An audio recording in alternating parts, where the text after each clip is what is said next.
NFP, Nouvelle Force de Progrès. Le 10 janvier 2010, il y aura une consultation à laquelle seront appelés les Guyanais, donc pour savoir s'ils veulent changer de régime clair, passer à l'article 74. Votre organisation politique a pris position en faveur du oui. Pouvez-vous nous expliquer quelles sont les raisons pour lesquelles vous appelez à voter oui le 10 janvier? Parce que c'est le seul moyen de répondre à la situation catastrophique que connaît la Guyane actuellement.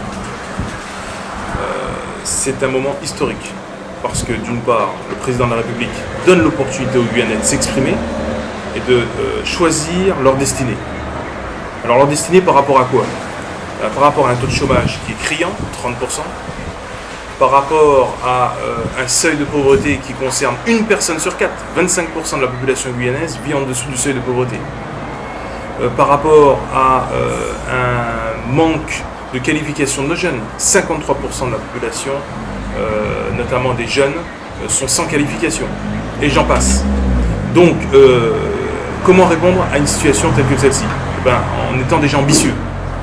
Parce qu'aujourd'hui, on ne peut pas se permettre de vouloir répondre aux attentes de la population si on n'a pas l'ambition de vouloir développer ce pays. Et l'article 74, dès lors on a un projet de développement économique, à partir de ce moment-là, l'article 74 est tout à fait adapté. Pourquoi? Parce que ça passe par la prise de compétences et la responsabilisation du corps politique.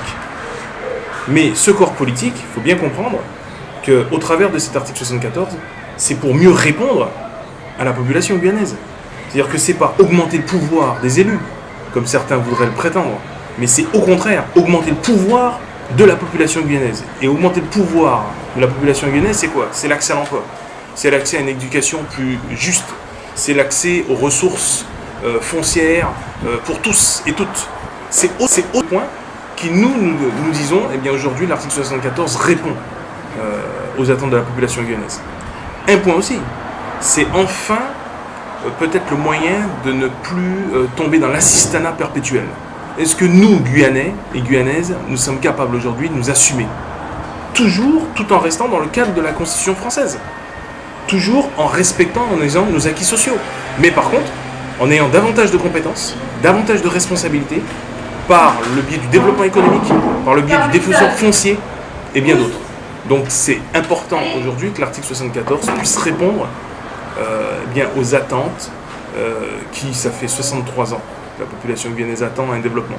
Je rappelle que le général de Gaulle, en avril 1960, rappelait que la Guyane méritait son autonomie de gestion. 1960. Donc aujourd'hui, en 2009, on aura l'occasion de s'exprimer en 2010. Le général de Gaulle, en 1960, a parlé d'autonomie de gestion pour la Guyane et qu'elle le méritait. 63 ans après, c'est pas une autonomie ni une indépendance ni quoi que ce soit, on reparle de l'autonomie de gestion.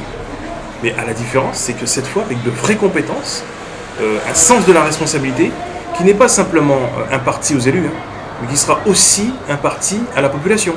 Aujourd'hui, la population pourra choisir des élus, en tout cas ces institutions, selon un programme de société, un projet de société et surtout selon de vraies compétences.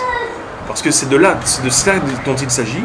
Donc aujourd'hui, si l'on veut plus d'emplois, si l'on veut une éducation plus accessible, si l'on veut un réseau de transport plus développé, si l'on veut développer l'intérieur, si l'on veut plus d'égalité entre les concitoyens et concitoyennes de ce pays, et non pas voir simplement le littoral se développer et puis l'intérieur rester dans la déshérence. Eh bien aujourd'hui, c'est l'article 74 qui nous le permettra. Parce qu'aujourd'hui, à juste titre, nous pourrons avoir des compétences partagées avec les services de l'État.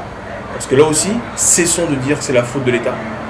Prenons nos responsabilités à part entière, mais pour un seul et unique but, celui de pouvoir, dans l'immédiat, dans les 18 mois à venir, pouvoir répondre aux attentes de la population.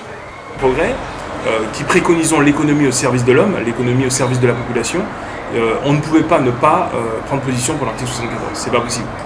D'accord.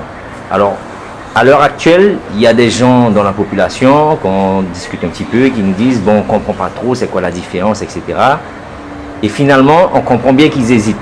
Si, en résumé, vous deviez leur donner des arguments très simples pour leur pour les faire voter en faveur de l'article 174, qu'est-ce que vous leur diriez?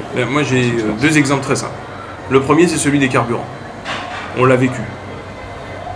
Nous n'aurions pas ce problème si nous étions sous l'article 74. Nous pourrions nous approvisionner chez nos voisins. De façon très simple. On s'est battu pour une réduction du coût des hydrocarbures parce qu'on est dans un système complètement illogique. On s'approvisionne en Europe. Alors que nos voisins, aujourd'hui, sont producteurs de pétrole et nous aurions un coût, en tout cas, des hydrocarbures beaucoup moins élevé. Donc ça c'est un exemple classique. Deuxième exemple, c'est sur les produits alimentaires, par exemple.